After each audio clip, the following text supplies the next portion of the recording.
Summer holidays வந்தாச்சு, நம்ம GT Holidays வந்தாச்சு.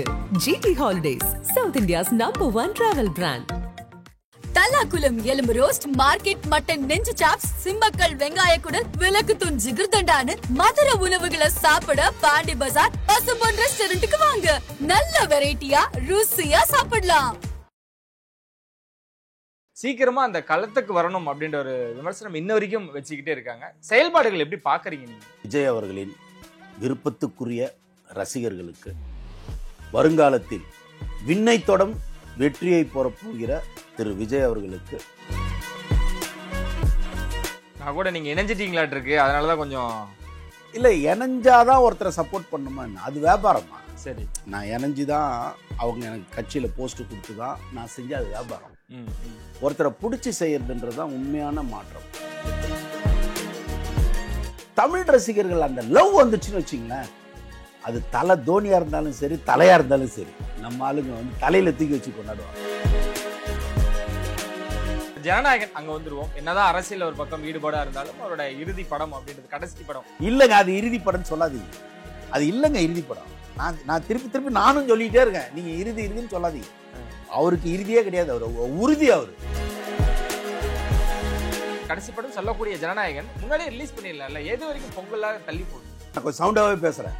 ஜனநாயகத்தை காப்பாற்ற வேண்டியது 2026 2026 ஜனநாயகத்தை காப்பாற்ற ஜனநாயகன் அப்பதான் வரணும்.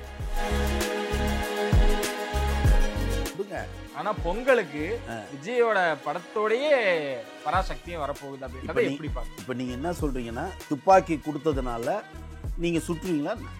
உங்ககிட்ட நாங்க துப்பாக்கி கொடுத்தது எது தெரியுமா?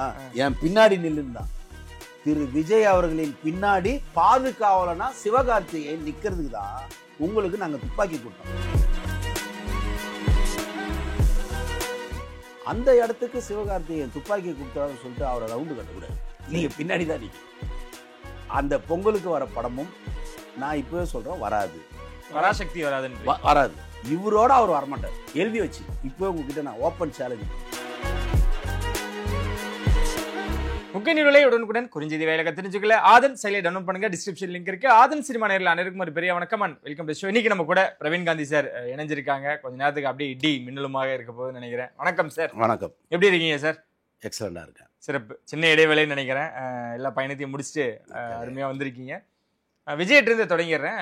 சமீபத்தில் அவரோட அந்த அரசியல் களம், அரசியல் பயணம் அப்படின்றது சீக்கிரமா அந்த களத்துக்கு வரணும் அப்படின்ற ஒரு விமர்சனம் இன்ன வரைக்கும் வச்சுக்கிட்டே இருக்காங்க. செயல்பாடுகள் எப்படி பாக்குறீங்க நீங்க? விஜய் அவர்களின் விருப்பத்துக்குரிய ரசிகர்களுக்கு வருங்காலத்தில் விண்ணை தொடும் வெற்றியை போகிற திரு விஜய் அவர்களுக்கு நீண்ட இடைவெளிக்கு, ஒரு சின்ன இடைவெளி தான், நீண்ட இடைவெளி, ஒரு என்னுடைய ரசிகர்களுக்கும் தொண்டர்களுக்கும் என்னுடைய மனதார்ந்த வாழ்த்துக்கள். நான் கூட நீங்க இணைஞ்சிட்டீங்களாட்டு இருக்கு, அதனாலதான் கொஞ்சம் இல்லை, இணைஞ்சாதான் ஒருத்தரை சப்போர்ட் பண்ணுமா? அது வியாபாரமா? சரி, நான் இணைஞ்சுதான் அவங்க எனக்கு கட்சியில் போஸ்ட் கொடுத்து தான் நான் செஞ்ச அது வியாபாரம். ஒருத்தரை பிடிச்சி செய்யறதுன்றது தான் உண்மையான மாற்றம். இப்போ திரு விஜய் அவர்களே வரதை பிடிச்சி தான் வர்றாரு இல்லையா? இது ஒரு வியாபாரத்துக்காக வரல. வியாபாரத்துனா தமிழ்நாட்டிலே உச்சபட்ச வியாபாரம் அவரை வச்சு தான் நடக்குது. அவர் ஒரு வியாபாரியாக இருந்தால், பணம் மட்டுமே முக்கிய குறிக்கோளாக இருந்தால் அவர் இங்கே வர வேண்டிய அவசியமே இல்லை. அதனால் நம்ம அன்போடு செய்கிறோம், அதுவும் ரசிகர்களுக்காக செய்கிறோம். விஜயோட வருகை தமிழ்நாட்டில் மிகப்பெரிய மாற்றத்தை உருவாக்கணும். எனக்கு வேறு எதுவுமே கிடையாது. ஏன்னா இளைஞர்கள் யாரை நேசிக்கிறார்களோ அவர்கள் சொல்லைத்தான் நம்ம ரசிகர்கள் கேட்பாங்க. இப்போ ஒன்றும் உதாரணத்துக்கு இல்லை, முந்தானத்து மேட்ச் நடந்தது, அதில் தோனின்றது 43 வயசு, கிரிக்கெட்டுக்கு கொஞ்சம் தள்ளி இருக்கிற வயசு. ஆனால் தமிழ் ரசிகர்கள் அந்த லவ் வந்துச்சுன்னு வச்சிங்களேன், அது தலை தோனியா இருந்தாலும் சரி, தலையா இருந்தாலும் சரி, நம்ம ஆளுங்க தலையில தூக்கி வச்சு கொண்டாடுவாங்க. ஓகே, அதுதான் நம்ம தமிழ் ரசிகர்களுடைய இது. அந்த மாதிரி பார்த்தீங்கன்னா திரு விஜய் அவர்களை தலையில வச்சு கொண்டாடல, இதயத்திலே வச்சு கொண்டாடுறாங்க. அப்படிப்பட்ட ஒருத்தருக்காக நம்ம பேசுறதுன்றது என்னுடைய கடமையா நான் நினைக்கிறேன். அவங்க நமக்கு போஸ்ட் கொடுக்குறாங்க, அதெல்லாம் காலங்கள் நடந்துனா ஓகே, இல்லைனாலும் அவர் போஸ்ட்ல வரணும். அதுதான் நம்ம ஆசை. நம்ம போஸ்ட்ல வரதை விடுங்க. ஓகே, அதனால அதுதான் இது. அந்த வகையில் பார்த்தால் திரு விஜய் அவர்களுடைய அரசியல் நடவடிக்கைங்கிறது எல்லாரும் எதிர்பார்க்கறது என்னன்னா, ஒரு ஒரு ஒரு தீப்பிழம்பா எப்படி திரு அண்ணாமலையோட பிளாஸ்டிங் இருக்கோ, எப்படி அப்பப்போ சீமான் பேச்சால ஒரு பிளாஸ்டிங் இருக்கோ அந்த மாதிரி திரு விஜய் அவர்களையும் எதிர்பார்க்குறாங்க ஒரு சிலர். ஆனால் மக்களா எதிர்பார்க்கல. ஏன்னா அவருடைய கேரக்டர் அந்த அமைதி தான். அமைதியாக இருந்த ஒரு பிளாஸ்ட் அடிப்பார் இல்லையா, அதுதான் திரு விஜய் அவர்களுடைய பலமே. அதுதான் அவருடைய ஸ்டைல். அந்த ஸ்டைலை தான் அவர் தொடர்றாரே தவிர அரசியலுக்குள்ளே வந்தவொடனே டெய்லி ஒரு ஸ்டேட்மெண்ட், டெய்லி வந்து ப்ரெஸ் வரணும், ப்ரெஷர் கொடுக்கணும் அப்படின்றது வந்து அவருக்கு இல்லை. அவருக்கு ஒன்றே ஒன்று தான், என்னை நம்பிய ரசிகர்களையும் தமிழ்நாட்டு இளைஞர்களையும் தமிழ்நாட்டு இளைஞிகளையும், குறிப்பாக அவருக்கு தங்கச்சி மேலே ரொம்ப சென்டிமெண்ட் அவருக்கு. அதனால் இளம் பெண்கள் மேலே தன்னுடைய தங்கச்சியாக நினச்சி அவங்களுக்கெல்லாம் ஒரு நல்ல வாழ்க்கை அமையணும்னு எதிர்பார்க்குற ஒரு நல்ல மனிதர்.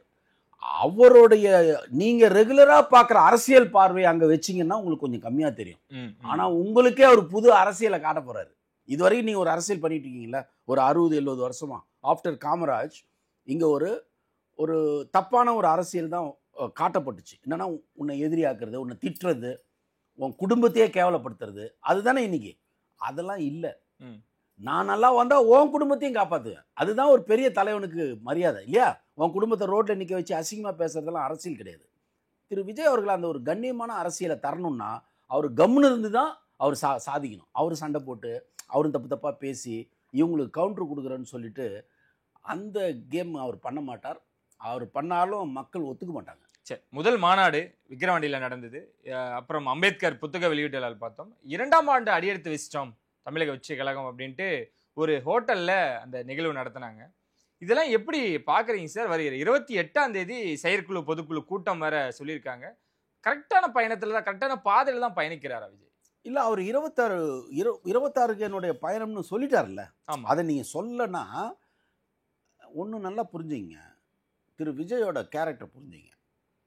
அவர் கதை சாய்ஸில் இருந்த எதுலேயுமே பெரிய ஆடம்பரம் இருக்காது. ஆனால் ரொம்ப நுணுக்கமாக கதை கேட்பார். ஒரு 2 hours அந்த டைரக்டர் சொன்ன கதையை அப்படியே உள்வாங்கி திருப்பி ரிப்பீட் பண்ணக்கூடிய ஒரு சில ரொம்ப கம்மியான நடிகரில் திரு விஜயும் ஒருவர். அப்படிப்பட்டவர் ஒரு முடிவை எடுத்ததுக்கப்புறம் அதை ஒரு விளையாட்டுத்தனமாக ஹேண்டில் பண்ணுவாரான்றது வந்து இருக்க வாய்ப்பே இல்லை. ஸ்லோ அண்ட் ஸ்டடி தான். ஓகே, எப்போவுமே ஸ்லோ அண்ட் ஸ்டடி தான் மிகப்பெரிய நீண்ட வரலாறை படைக்கும். இந்த நீண்ட வரலாறு படைக்கிறதுக்கு எப்போவுமே நிதானம் தான் தேவைப்படுறோம். நீங்கள் அவசரமாக நீங்கள் பேசிட்டு இப்போ ஒன்றும் இல்லைங்க. ஒரு உதாரணத்துக்கு நான் சீமானை எடுத்துக்குவோம். ஒரு சீமானை நீங்கள் பார்த்தீங்கன்னா ஒரு பேச்சாகவும் டெய்லி ஒரு மீட்டிங், டெய்லி ஒரு அறிக்கை இல்லையா, எதுலேயும் குறை இல்லையா. ஆனால் எந்த அளவுக்கு நீங்கள் மக்களை போய் அடைஞ்சிங்கன்னு ஒரு கேள்வி இருக்குல்ல, அந்த கேள்வி தான் மெயின்.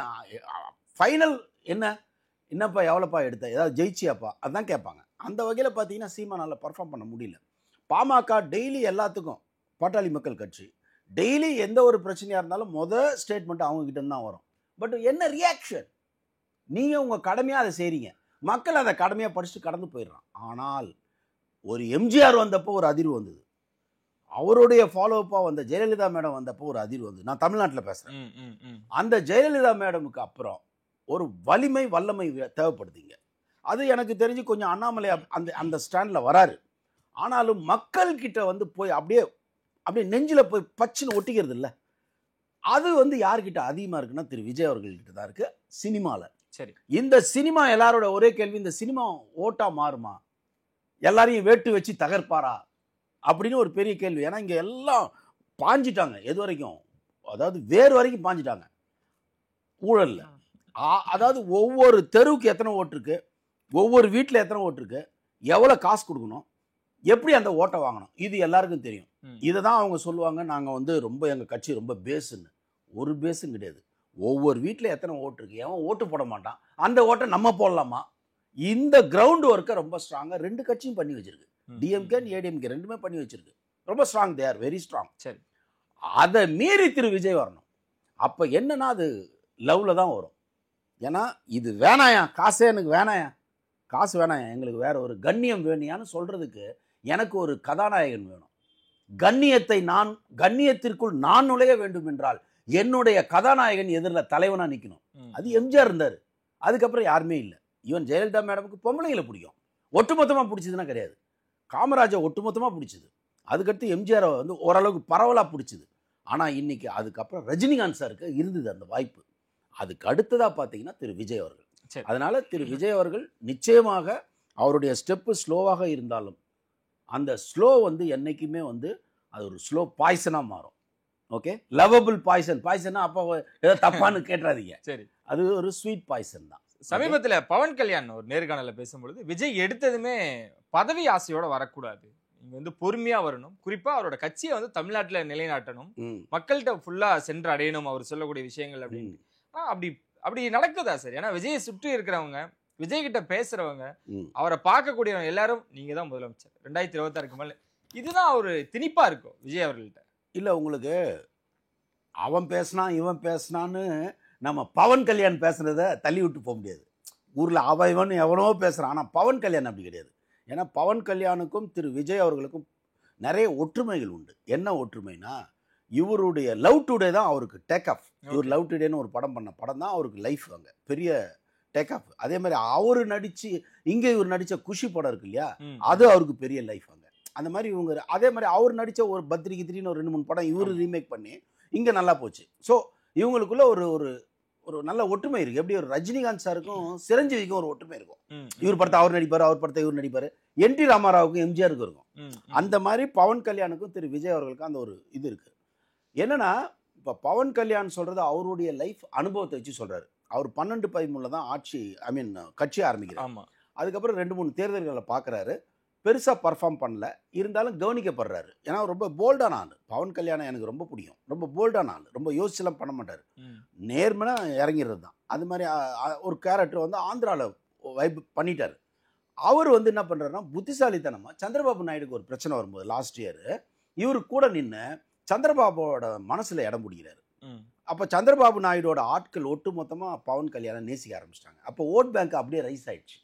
அதுக்கு பிஜேபியோட கூட்டணி. அப்போ என்ன ஆயிடுச்சுன்னா, ஸ்ட்ராங் பேஸை போட்டாங்க. அந்த ஸ்டைல தான் அவர் இன்டைரக்டாக சொல்கிறாரு.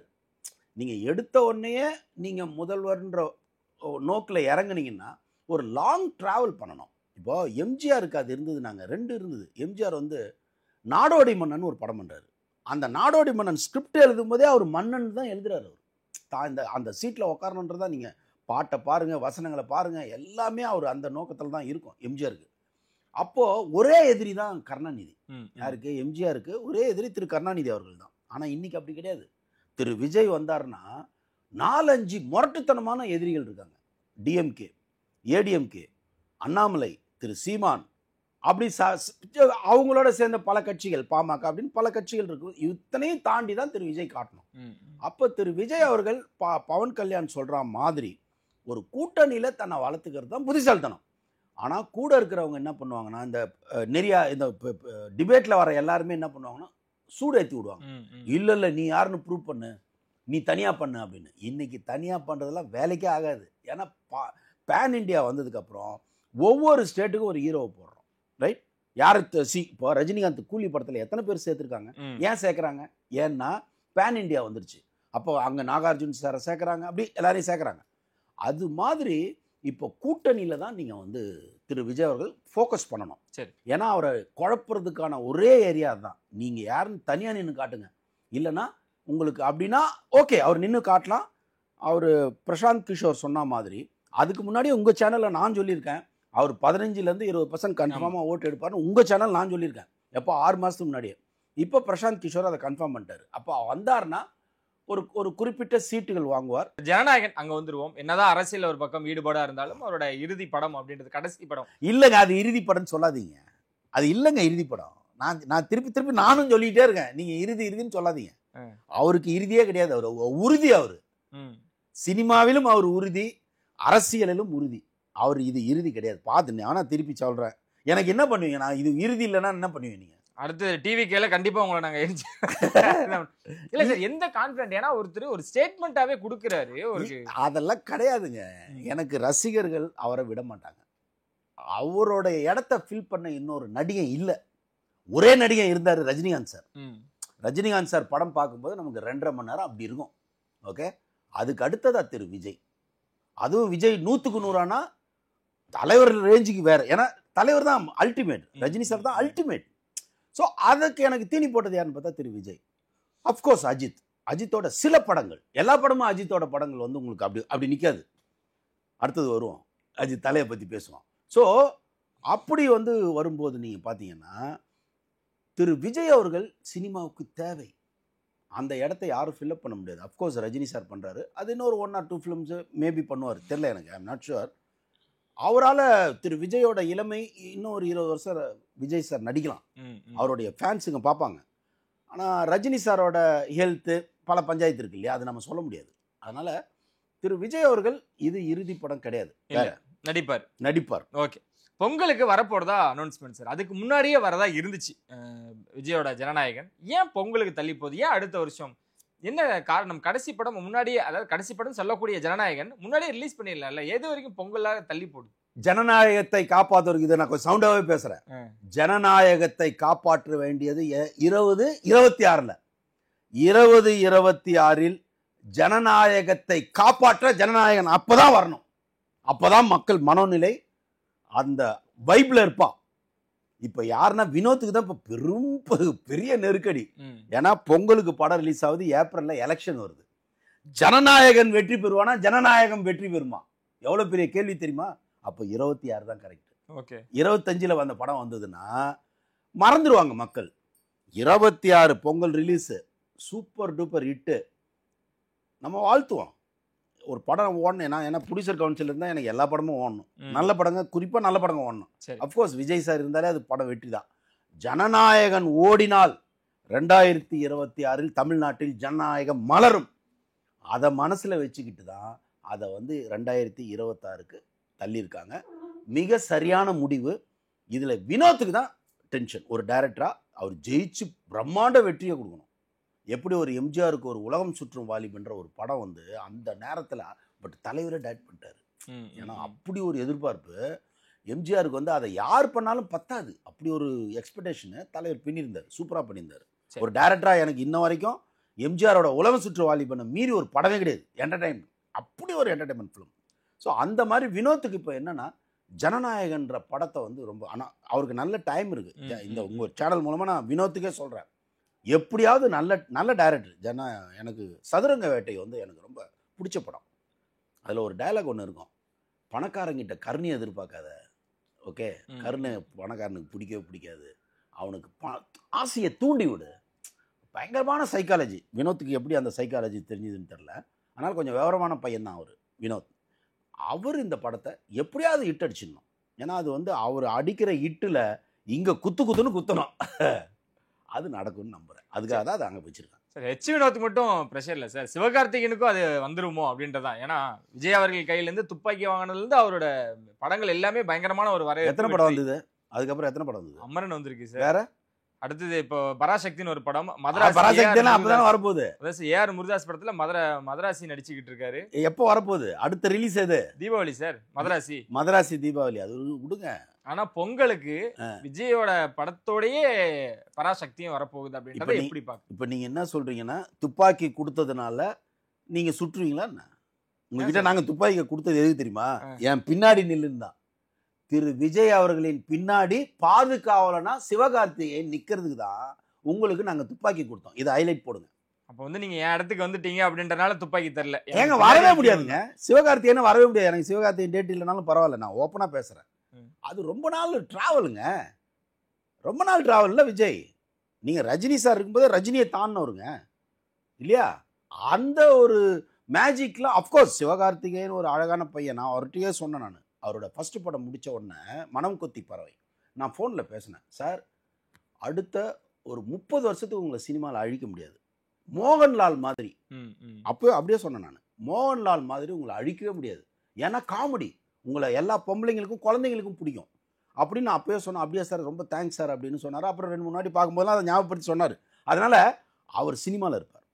சிவகார்த்திகேயன் எப்படி, கமலஹாசன் எப்படி சினிமாவில் அவர் சாகிற வரைக்கும் இருப்பாரோ அது மாதிரி சிவகார்த்திகேயன் இருப்பார். ஆனால் ஒரு விஜயோட விஸ்வரூப வளர்ச்சி கிடைக்குமா அப்படின்னா முடியாது.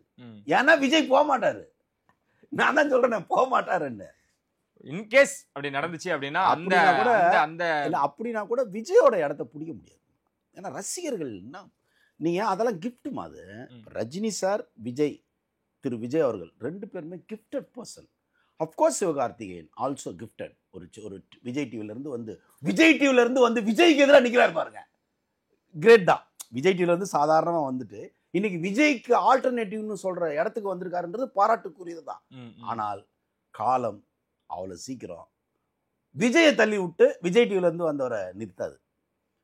நீங்க ஒரு அமரன் படம் ஓடுனதுன்னா அது கண்டென்ட் அது இட்ஸ் வெரி ஸ்ட்ராங் கண்டென்ட்னோ, அது ஸ்ட்ராங் கண்டென்ட். அதே மாதிரி உங்களுக்கு படங்கள் அமையணும். திடீர்னு நீங்கள் ஹீரோன்னு போய் நடிச்சிங்கன்னா மாட்டிக்குவீங்க. ஓகே, அதனால் என்னென்னா எந்த ஒரு சுமாரான சீனை கூட சிவகார்த்திகேயன் கிட்ட ரஜினிகாந்த் கிட்ட அந்த குவாலிட்டி இருக்கும். ரொம்ப மொக்கையாக இருக்கும் சீனு. ஆனால் ரஜினி சார் என்ன பண்ணுவார்னா பாடி லாங்குவேஜில் அதை பார்க்குற மாதிரி ஆக்கி விட்டுருவார். அது மாதிரி சிவகார்த்திகேயன் கிட்ட ஒரு குவாலிட்டி இருக்குது. என்னென்னா எல்லா சீனையும் காமெடியாக மாற்றி விட்டு அதை ரசிக்க வைக்கிறாப்புல. அது ஒரு குவாலிட்டி. அது மோகன்லால். அதுதான் நான் திருப்பி சொல்கிறேன், மோகன்லால் உங்களை எப்போவுமே ரசிப்பாங்க. ஆனால் விஜய்ன்றதெல்லாம் அது ஒரு 30 வருஷ தவம், 30 வருஷ கடின உழைப்பு இல்லையா? அவங்க அப்பா அதுக்காக போட்ட விதை, அது எல்லாம் சேர்ந்து நிற்கிறது. அப்பாவின் விதை தான் விஜய், இது விருட்சகமாக நிற்கிது. அந்த இடத்துக்கு சிவகார்த்திகேயன் துப்பாக்கியை கொடுத்தாருன்னு சொல்லிட்டு அவரை ரவுண்டு கட்டக்கூடாது. நீங்கள் பின்னாடி தான் நிற்கணும். அந்த பொங்கலுக்கு வர படமும் நான் இப்போவே சொல்கிறேன் வராது, பராசக்தி வராது. இவரோட அவர் வரமாட்டார். எழுதி வச்சிங்க. இப்போ உங்ககிட்ட நான் ஓப்பன் சேலஞ்சு பண்ணுறேன், இவரோட அவர் வரமாட்டார். வந்தா தோக்கிறதுக்கு தயாராக இருக்கணும். விஜய் தான்றீங்க? ஆமாங்க, என்னங்க ஆப்வியஸ்லிங்க. அதனால அந்த ரிஸ்க்கை தேட்டருக்காரங்களே எடுக்க மாட்டாங்க. சரி, தேட்டருக்காரங்களே என்ன பண்ணுவாங்கன்னா, அப்போ நீங்கள் என்ன பண்ணணும்னா விஜய் சாருக்கு 600 தேட்டர் கொடுக்கணும், இவருக்கு ஒரு 500 தேட்டர் கொடுக்கணும். அது ஓப்பனிங் ஷேர் மிஸ் ஆகுது இல்லை? அதனால தேட்டருக்காரங்களே என்ன சொல்லிடுவாங்கன்னா தள்ளி வாங்கம்பாங்க. சரி, ஆனால் அப்படி துணிவு வாரிசில் அப்படி ரிலீஸ் ஆச்சு இல்லை? விஜயோட படத்தோட அஜித் படம் வந்திருக்கு, சிவகார்த்திகேயன் படம் வரதுக்கு ஏன் இந்த தயக்கம்? இல்லை, நீங்கள் ஜனநாயகன்றது அது பாருங்க. எலெக்ஷனுக்கு முன்னாடி திரு விஜயோட படம் எப்படி இருக்கும், அதுக்கு முன்னாடி எவனாலும் எடுபடாது. புரியுதா உங்களுக்கு? அந்த ரசிகர்கள் தொண்டர்களாக மாறிட்டாங்க. வெறித்தனமாக வருவான் தேட்டருக்குள்ள. அங்கே நீங்கள் பத்த மாட்டீங்க. நீங்கள் அதுதான் நான் சொல்கிறேன், சைக்கலாஜிக்கலாக சொல்கிறேன். ஏன்னா தலைவரோட படம் ஜெயிக்கணும், நம்ம யாருன்னு காட்டணும், அந்த வெறியில் இருப்பான் ரசிகர். நம்ம அதுவும் விஜயோட ஃபேன்ஸுங்கெல்லாம் கொளுத்திடுவானுங்க, அவ்வளோ வெறியனுங்க. கிட்டத்தட்ட ரஜினி சார் நாங்களாம் அப்படி தான் இருந்தோம். அது மாதிரியான ஃபேன்ஸுங்க அவங்க. அதெல்லாம் சிவகார்த்திகேயனுக்கு கிடையாதுல்ல. சிவகார்த்திகேயனை ரசிப்பாங்க. விஜய் சார் அளவுக்கு ரசிகர்கள் கிடையாதுல்ல சார். அப்படிலாம் இல்லை சார், சமூக வலைத்தளங்கள் அவங்களோட ஆட்டமும் வெறித்தனமா அதெல்லாம் வருங்க. என்னங்க வராது? இப்போ ஏங்க அதுனா டிராகன் ஒரு படம். ஆமா சார், ஆமா, அந்த பையனை கூட தான் பேசுறாங்க. ஆமா, அப்புறம் அதெல்லாம் அப்படியே ஒத்துக்கிங்களா நீங்க? அடுத்த தனுஷ் அவருன்றாங்க. அப்போ உண்மையா அது? இப்போ இவ்வளோ நாள் தனுஷ் பாவம் இவ்வளோ படம் பண்ணிட்டு வந்தப்போ தனுஷ் 2 படத்தில் நீங்கள் ஓவர்டேக் பண்ணிடுவீங்களா? சினிமாவில் அதெல்லாம் நடந்துகிட்டே இருக்குமா? சினிமா நான் எவ்வளோ பேரை பார்த்துட்டு இருக்கேன். நான் ரஜினி சார் பீக்கில் இருக்கும்போது எனக்கு தெரிஞ்சுங்க, ரஜினி சார் மட்டும் ஒரு 30 எதிரியை பார்த்துருக்காருங்க. ராமராஜா, பிரபுதேவா, சரத்குமார், விஜயகாந்த் எல்லாம். திடீர்னு பார்த்தா அந்த படம் சூப்பர் ஹிட் ஆகும். யோகராஜ்னு ஒருத்தங்க, அவன் படங்க பெரிய ஹிட்டு. பார்த்தா 30 படம் பூஜை. இவ்வளவையும் தாண்டிட்டு இன்னமும் நிற்கிறாரு டி ராஜேந்தர், பாக்கியராஜ். ஸோ அது மாதிரி அது ஒரு பெரிய சாதனையா ரஜினி சார். அது மாதிரி திரு விஜய் அவர்கள் 2026 ஜனநாயகன் தான். ஜனநாயகன் மட்டும் சோலோவாக வரும், சூப்பர் ஹிட் ஆகணும். அது திரு வினோத் அவர்களுடைய பெரிய ஒர்க்கு. தேவைப்பட்டால் நம்மளாம் கூப்பிடுங்க, தப்பே இல்லை. ஏன்னா ரசிகர்களுடைய மனோநிலையை நம்ம சொல்லக்கூடிய ஆட்கள். அந்த வினோத்துக்கு சொல்கிறேன் நான், தப்பே கிடையாது. என்ன மாதிரி பார்த்த டேரக்டரை கூப்பிட்டு காட்டுங்க. ஏன்னா அது ஒரு தமிழ்நாட்டின் அரசியலை தீர்மானிக்க போகிற படம் அது. அந்த படம் ஒரு சூப்பர் டூப்பர் ஹிட் ஆச்சுன்னா அதனாலே ஒரு 5% ஓட்டு வரும். எனக்கு இன்னும் கொஞ்சம் கனெக்டிவிட்டி தான். நம்ம அது என் சொல்ல வர விஷயத்த ஒரு படம் சொல்லிடுது இல்லை, நான் 100 மீட்டிங் பேசுகிறத ஒரு படம் சொல்லிடுது இல்லை. அப்போ அந்த படத்துக்கு நிறைய பொறுப்புகள் அதிகம். அதனால் நிச்சயமாக அது பொங்கலுக்கு அவங்க படம் தான் வரும், சூப்பர் டூப்பர் ஹிட் ஆகும். அதோட பாதிப்பு தேர்தல் 26 வர தேர்தல் ஏப்ரல் மேல வரும். அப்போ இந்த ஜனநாயகன் ஜனநாயகத்தை மீட்டெடுப்பார்.